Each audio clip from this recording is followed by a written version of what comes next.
Hello everyone, my name's Josh Eayrs and I'm going to be presenting this poster called Pupillometric Indices of Proactive Allocation of Cognitive Control. It's been very well established that pupil size is modulated by cognitive effort and the effortful allocation of cognitive control to a task. So that is to say, more difficult tasks evoke bigger pupil dilations than relatively easier tasks. This has been shown in all sorts of different paradigms, including the Stroop paradigm, which we used.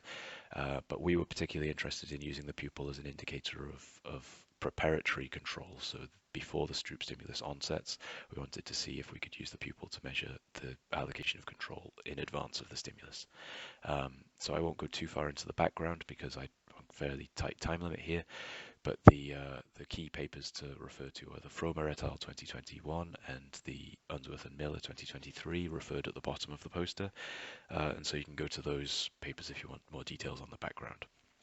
So we used a Stroop task, a color word Stroop task, where participants saw a color word on each trial and had to respond by indicating the ink in which that word was presented. So for example, in the trial displayed in the top right hand corner of the screen, the word geel, meaning yellow in Dutch, was presented in the middle of the screen, and the participants had to press the key corresponding to the color in which that word was presented, so in this case red. Before each trial, they also saw a cue indicating whether a relatively large or a relatively small reward would be available. And also whether that reward would depend purely on their performance, so if they could earn the reward by performing fast and accurately on the trial, or if the reward would be determined randomly. So on large reward trials they could earn €1 bonus, and on small reward trials they could earn 10 cents bonus. And on high efficacy trials, that reward would be completely dependent on how well they perform the task, and on low efficacy trials, that reward would be allocated randomly.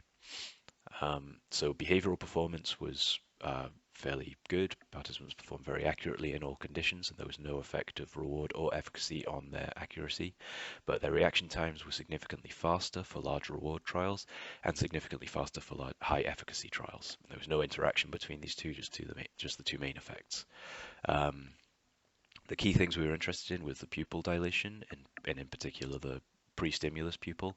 So the bottom left-hand corner of the poster displays the pupil dilation over the entire trial, baseline corrected based on the onset of the cue.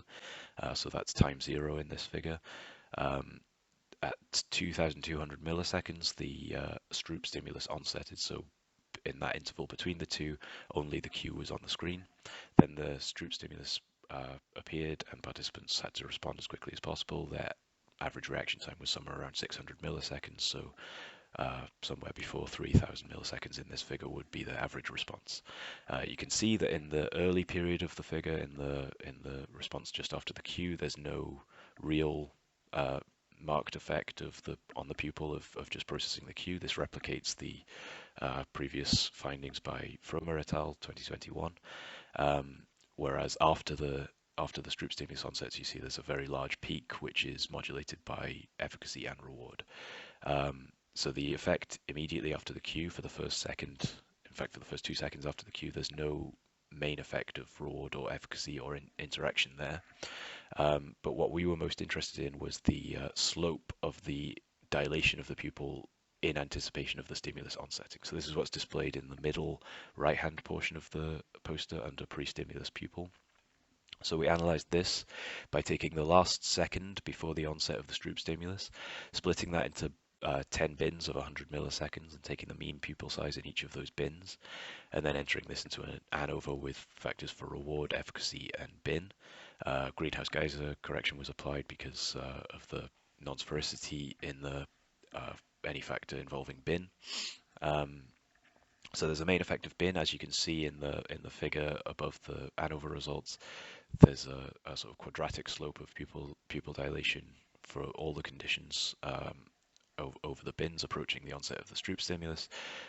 Pupil size gets rapidly larger and larger. There's no main effect of reward or efficacy, as I mentioned before.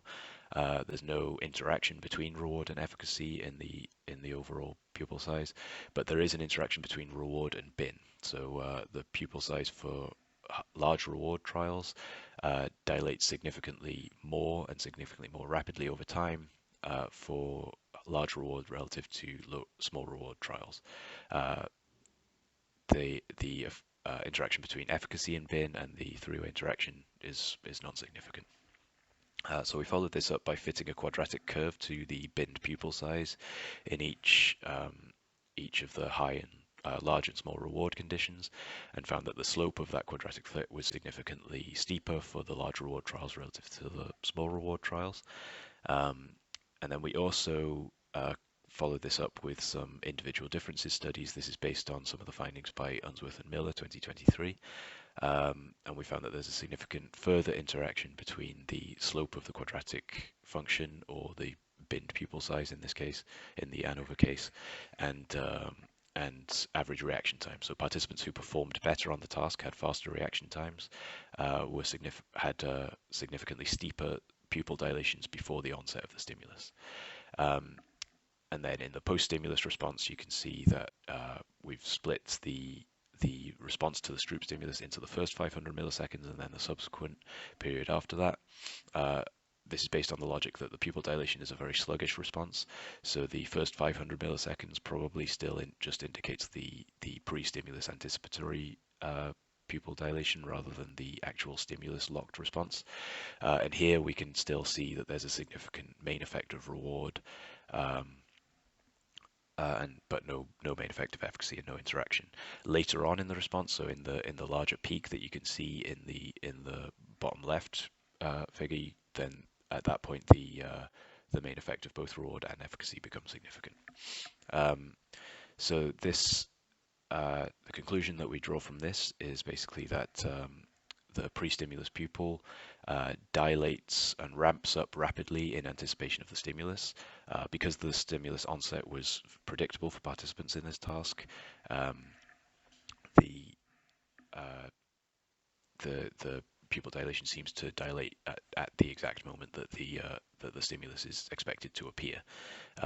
So this replicates some previous findings where the overall pupil size in the pre-stimulus interval isn't modulated by reward, but rather the slope of the pupil dilation is the thing that's associated with the allocation of control.